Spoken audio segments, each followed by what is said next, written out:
Alright, what's up guys? I'm back again today to talk about something DC related. I haven't done a video about DC superheroes, movies, comics in quite a while. A little while back I did my theoretical timeline for the DC universe, and I put that video up, but I recently took it down because I was actually testing the timeline out myself. I was reading all of the comic books and watching all the animated movies and shows in the order which I said to read and watch them. And the problem specifically was when I ran into the area where I was reading from 0 Hour all the way to Infinite Crisis. You can't, with my timeline, you can't exactly just read that whole area. I thought you could because it was all one universe and one reality, but with the way my timeline is set up, I'm actually going to have to explore that era of DC a bit further and kind of cherry pick certain stories that like really matter or just are really good or both, and then make a new timeline video down the line once it's more thoroughly thought out. That being said though, there is some new DC related news that we should definitely talk about and people should be talking about. DC's big event, Dark Knight's Death Metal, is coming to an end. It's almost done. I think there's only one more issue of it that needs to come out, and they've already announced what they're going to be doing after that, and it's this new initiative called Future State. And a lot of people you might be asking, what is Future State? What's it going to be? Well, let's take a look straight from DC's own webpage. DC Future State. Welcome to the first in a new series of DC Nation specials, looking at some of the biggest events coming to you straight from the DC universe. Kicking things off, turning the spotlight on DC Future State, is going to be a 2-month extravaganza that reveals what lays in store for the world's greatest heroes. Spinning out of the finale of Dark Knight's Death Metal, DC Future State will take you on a journey from the near future to the end of time to witness the destinies of heroes like Batman, Superman, Wonder Woman, the Justice League, the Teen Titans, and so many more. What will change? For starters, our big three, Batman, Superman, and Wonder Woman, will tackle unexpected new roles even as younger heroes take their places. Some will find themselves in new hostile territory, others will see their heroic missions turned upside down. There's this like DC Nation presents DC Future State that goes into much more detail. You can read that now online. It's 34 pages long. All you got to do is just go to Google. What I did was I just went to Google and Googled DC Future State. The first result is that webpage, so if you want more information on it, go ahead and check that out. Otherwise, from what I've read about it so far and my understanding of it is, this is kind of that DC 5G idea that they had a while back. I know if you watch a lot of people's YouTube videos, they like to say that was never a thing. Even the DC creators have said that was never a thing. It was maybe, like, I think the story they try to purport is that it was an idea proposed by Dan DiDio, but then Dan DiDio stopped working for DC, let's just say that. And the idea was, they say it was not gone, they didn't go with that idea. So they're standing by this thing like it's not a thing. I don't work for DC, so I don't know how it all went down. Regardless, it was a bad idea.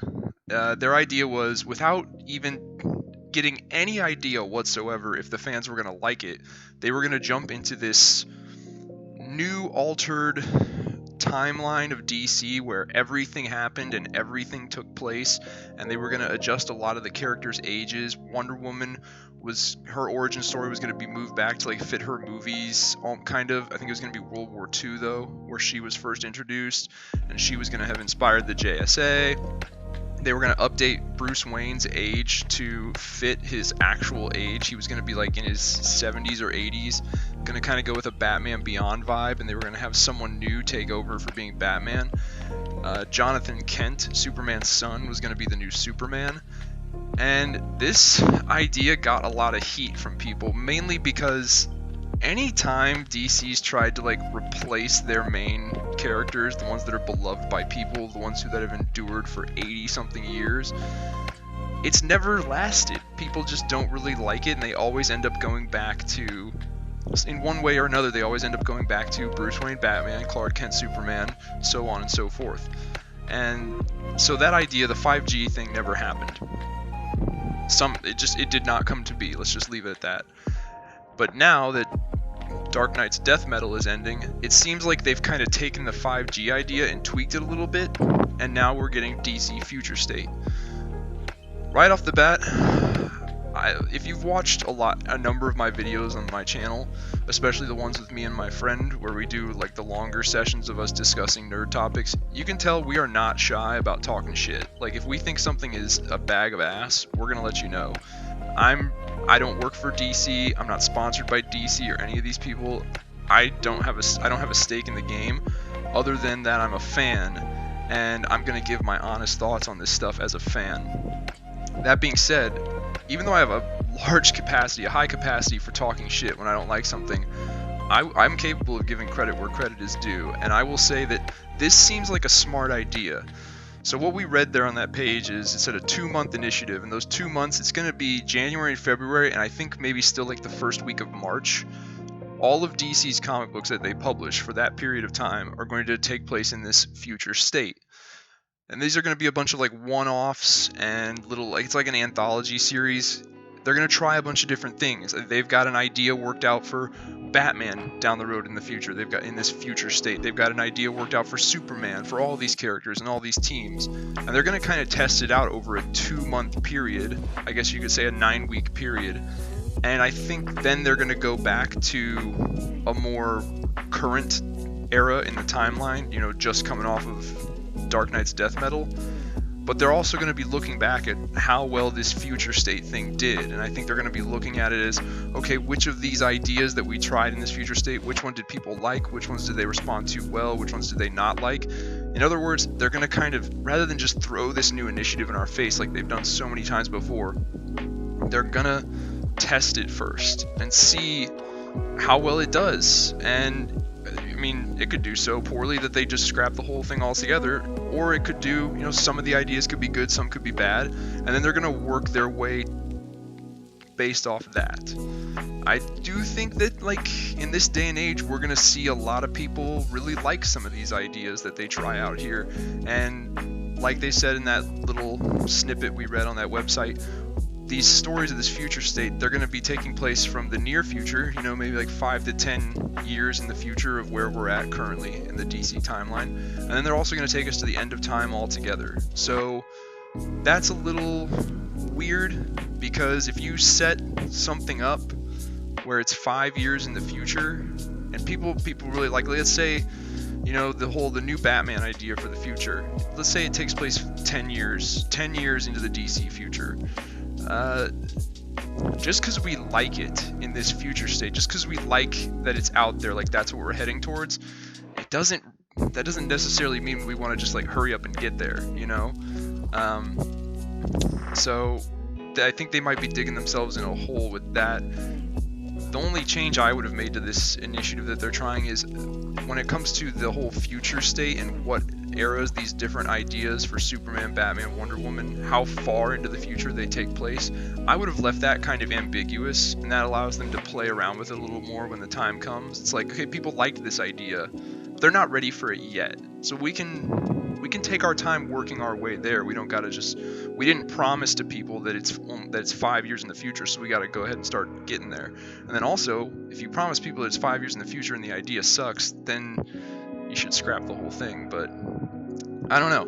The good thing is, and this is, like I said, I can give credit where credit is due.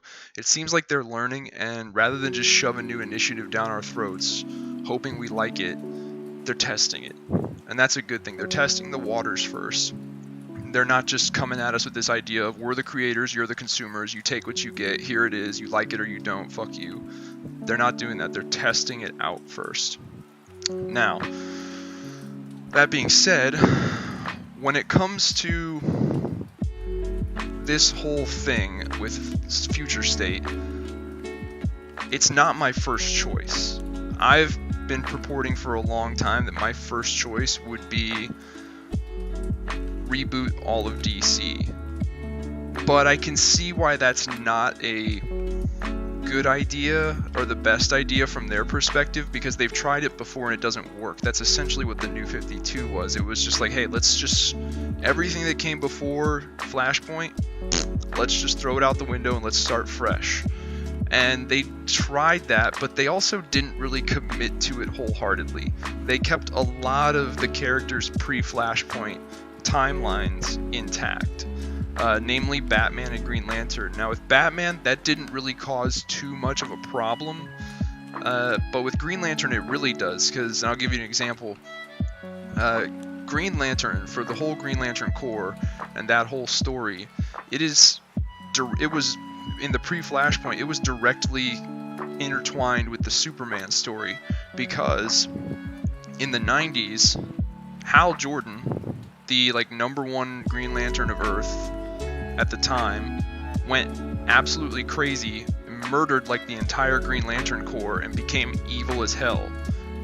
The reason he did that is because in the Death of Superman story, the evil cyborg Superman and Mongol destroyed his home city, Coast City. They destroyed it. So everyone the Green Lantern has ever known, ever loved, and ever cared about outside of his fellow superheroes, they were dead. They were obliterated and destroyed, and that drove him nuts. When we got to the New 52, that part of Green Lantern and the Green Lantern Corps story was still intact. Him going evil, Kyle Rayner becoming the only Green Lantern for a while. That was all still intact. That was all still intact as part of the overall DC story. But with Superman in the New 52, this was a completely new Superman. He'd never fought Doomsday. He'd never been killed by Doomsday. So there was a conflict there. You know what I mean? That's an example of how they tried to do a hard reset, but they didn't fully commit to it. And then even more as time went on down the road, we found the writers and the storytellers at DC, let's just call them storytellers at DC, they kept wanting to reference and make story points out of more and more stuff that had happened prior to Flashpoint, which once again, it contradicted a lot of the New 52 timeline. And that's why we ended up going to Rebirth, and people loved Rebirth. And Rebirth was supposed to lead into Doomsday Clock. Doomsday Clock was heavily delayed and late, and that's when we went into Dark Knight's Metal, which has led us to Dark Knight's Death Metal, and now that's where we're at. So I can understand from their perspective why they don't necessarily want to do another hard reset. In their experiences, it has not worked out super well for them. It's kind of failed almost every time, or they've always gone back on it. So I understand how they're thinking now is we have to think going forward, okay? We have to think what's the future? We can't just keep resetting this shit, because that never works. It just ends up with us resetting it again and resetting it again and resetting it again. So at some point we gotta, how are we moving forward? And I guess that's, put Superman, Batman, and Wonder Woman that we know, that those characters that we've known for so long, don't get rid of them, but put them somewhere else doing something else. And let's bring in a new guy who is the typical Batman of Gotham City. Let's bring in someone new, or it's going to be Jonathan Kent, his son, but someone new to be the new Superman. And let's put Clark Kent somewhere else doing something else. That way, they're not gone. We're not just ditching them and dropping them, but we can start to kind of move into how are we moving forward? What's the future for this? Hence the name, Future State. So that's overall what it is. That's what I've gathered from it. Pardon me. And I actually am looking forward to it, to be honest. The entire that 2-month period that it's going on, I'm gonna be reading every single comic. I'm gonna go to my comic book shop and I'm gonna say I just want a pull box. Pardon me. I just want a pull box for everything DC Future State. I'm going to read every single issue, and I'm going to be doing video reviews on every single issue and giving you guys my thoughts on all that. And like I said, I'm not bragging, I'm not boasting, I'm not trying to sell you guys here. I'm just reminding you that I'm not one of these YouTube channels where I have connections to DC. I'm not sponsored by anyone. I'm just a fan. I'm just a fan who makes low quality videos on his home computer, telling you what he thinks about this stuff from the perspective of a fan. So I'll be giving you truly honest reviews of the Future State Initiative and how I think it's doing, and do I think they'll move forward with a lot of it, or if I don't think they'll move forward with a lot of it, or any of it. So that's my take on Future State. One last thing I wanted to address, though, is as with all new initiatives or new eras, there's always costume changes to the superheroes. Marvel's guilty of this too. And We know there's going to be one. I'm almost 99% sure. We've already seen some new costume designs for the characters in Future State, but even after that 2-month period, I know that there is going to be a costume shift. I can just feel it. Once we get back to the normal comic books after the Future State period, there's going to be a costume change. So while we're on that topic, I just want to go ahead and give my thoughts on that. So they have found before in the past, they have found the definitive look for all of these characters. For Batman, it's easy. It's the New 52 costume. You know why? Because it's a typical...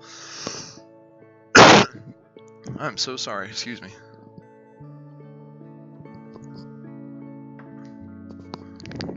But yeah, the reason that this is the definitive Batman look is because it's just the classic Batman look. There's nothing super drastically different about it. You got your black cape and cowl, we've seen that before.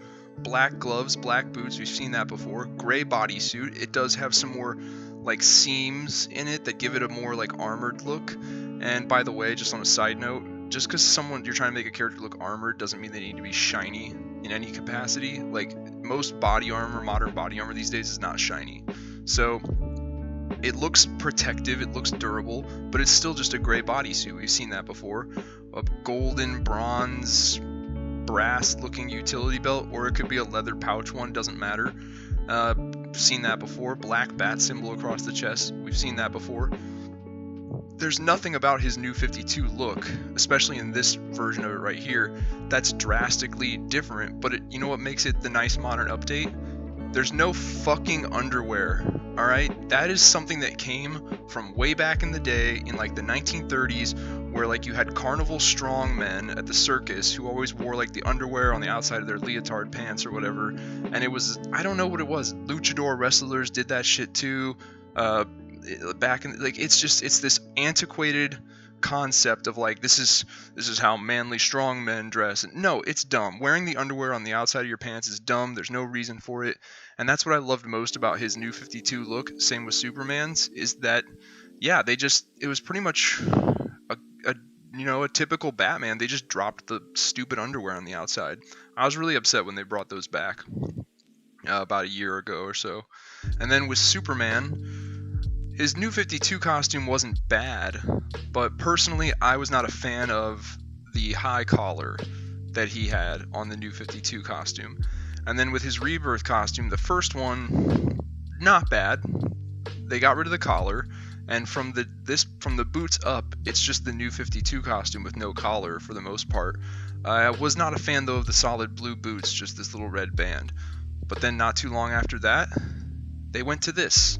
And this is fucking perfect. It's just like with the Batman. It's basically the normal Superman costume. Granted, he has a red belt instead of a yellow one. Whoop-de-doo. But other than that, it's the normal Superman costume. They just said, hey, you know what? Wearing underwear on the outside of your clothes is fucking stupid. So let's drop that shit because it's 2020. And they did. And it looks great. Here's another image of it. Great looking Superman costume. It works well. It maintains that classic iconic look with just the right amount of tweaking to update it for modern times. It's the best one. Here it is again. Well, the middle piece is gold. This is the Rebirth costume, and they made some differences. They added the gold right here, and then they put the boots on. Still, great costume. Over here, another version of it. The cover of Doomsday Clock, #1, featured this costume. It was a good look. Wonder Woman's Rebirth costume is the best one she's ever had. And beyond that, I'm trying to think here. Most people's New 52 costumes were good. I just happen to think that this Rebirth costume for Superman and Wonder Woman's Rebirth costume are the best for them. Everybody else, you can pretty much give them their New 52 look. It's fine. Especially like a Martian Manhunter needs to be wearing pants now, okay? Like, it's like, man, if you thought wearing the underwear on the outside of your clothes was bad, how about a character who's damn near butt-ass naked? Yeah, that's cool. No, put some clothes on these people, Jesus. But yeah, this is the ideal Superman costume. So, you know, I think they should go back to this, but like I said, I don't work for these people, and I have no power to make them do anything, but I just felt like giving my 2 cents because we all know a costume change is a-coming. So, on that note, that's all I've got to say. Let me know what you guys are thinking. If any of you guys know about this not 5G, I almost wanted to say 5G, this future state initiative that they're going to be trying. If you guys have heard of it and you have thoughts on it, leave some comments below. Let me know what you guys are thinking. If you don't know about it, hopefully now you're a little bit more informed. And please go to the DCU's webpage and read what they have. Read that online 34 page, I believe it was 34. This DC Nation presents DC Future State, 34 page little info packet about it. Go on here and read that. It'll tell you everything you need to know, give you some more information on it, and then if you really feel like it, come back and leave some comments. Let's get a discussion going. Other than that, that's all I got. You guys, please check out some of my other videos, like this video, subscribe, and I'll see you guys next time.